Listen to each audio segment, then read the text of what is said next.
JC Benedict. Hey, congratulations on this new film, Bad Genius. Thank you very much. Thank you. It's funny is because as a Thai person myself, this is a gem of a film from Thailand. And I always wondered how is this going to happen as an American remake? But JC, let me throw it first to you. Tell us about adapting this film, into an Americanized version. Yeah, I do a lot of adaptations in my work. I do a lot of book adaptations, comic book adaptations, and I always feel like the rule of thumb whenever you're adapting material is to say, what is the thing that people love about this, and how can I protect that? How can I be like a faithful steward of what everyone loves about this? And I don't think that that's hard to do with the original film because the original film is really, really, really good. It's just a great movie. And I thought it was a real blessing to be asked to adapt it because you're just kind of like, the story is works. The story is great. Like the filmmaking is great. And all we have to do is take these characters and make them relatable to a Western audience. And when you have a cast like the cast that we have on this film, that kind of came naturally too. So it was kind of a dream project in many ways.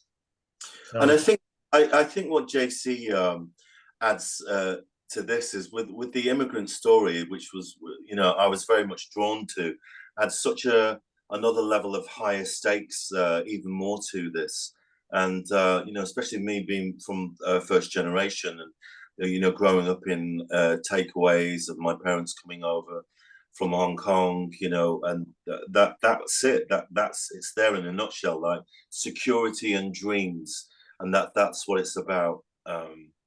And obviously with Lynn wanting to go to Juilliard and the tussle between them.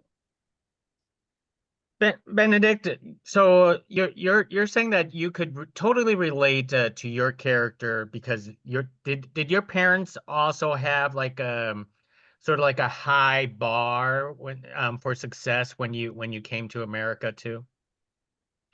No, well, I'm from England, yeah, Okay, I'm sorry. yeah, and well, they it wasn't the necessarily the high bar. It's just that they wanted to know that I was going to be okay, you know. And I think that's it. As soon as you go to, our parents come to another country, they don't really know a great deal around them, but and they just want to look after the family. That is the main goal, and that is. But yet, I wanted to pursue a career in acting, and it was something that they weren't familiar with, and me doing a 2-year performing arts course, and then my dad was kind of going, okay, now you're going to go get a proper job, right? And it's like, no, this is what I want to do, and it's hard. I mean, that was the moment of defiance, really, and to follow your dream, really. Excellent. JC, when adapting a film like this, it's especially to an American film, one of the initial thoughts is that you're going to change the character significantly, but you kept the main character as an Asian character, not complaining from my perspective, but tell us about maintaining that essence because as an Asian person, we as a society we have high pressures from Yeah. from parents to succeed, and that's why the Thai film Bad Genius was an utter success and relatable. Mm-hmm. The only way I was going to make this film is if Lynn was going to stay a young Asian American girl. Because what compelled me about it was subverting the stereotype, right? Like here is this high achieving, good student young woman, and I want to tell stories where people can be both that and their more complicated, more nuanced self. And I don't think that those things are in conflict. I think that people can be fully fleshed out. Some of them can be meet expectations and some of them can subvert expectations.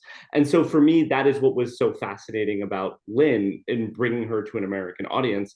I also will say, just like having Callina play Lynn is such a gift because she is such a tremendous actor that she brings complexity. She brings gradients to every scene. She brings thoughtfulness to every line delivery. And so that's always what I think you're looking for as a storyteller, are the people who can bring fullness to the weight of what you're trying to do. And we were lucky enough to have that. Benedict, can you add anything to Callina's performance? You know, she's not a household name right now, but she's an up and coming actress, and she did tremendously well on this project. Just remarkable. I mean, for someone that this was her first ever film, to make a debut film, and when I first met her, you know, being a veteran actor, you know, she was this rabbit in the headlights, you know, slightly terrified, hoping that is it going to be okay? And it's my job, you know, to nurture that relationship. And I think, you know, it was fostering that kind of, we are going to be fine. We are in our bubble, and that sort of transposes over into the film. We are in this bubble. This is Meng and Lynn, that they haven't got anything else around them, and you know, they're journeying into this. And those are the sort of interactions that I started to create with her, and it's just fantastic to see her kind of helm this, be the number one on the call sheet, and just her work ethic. I mean, I sort of feel like we're seeing a sort of Star is Born, really. You know, she's got another film out with Presence that I saw with her at Sundance, Steven Soderbergh. She's just fantastic in that. A massive career ahead. Well said. Well said. Well, gentlemen, thank you very much for speaking to us about Bad Genius. JC, I know you're a young director, and I was amazed how you captured that high tension and high anxiety from the original film, and it flowed perfectly well into this film. I was on the edge of my seat. So Thank you. That means a lot to me. I really appreciate you saying that. Thank you. I mean, what a debut director as well. that's right. The future is bright. The future is bright. Definitely. Thank you very much. Nice. Thank you.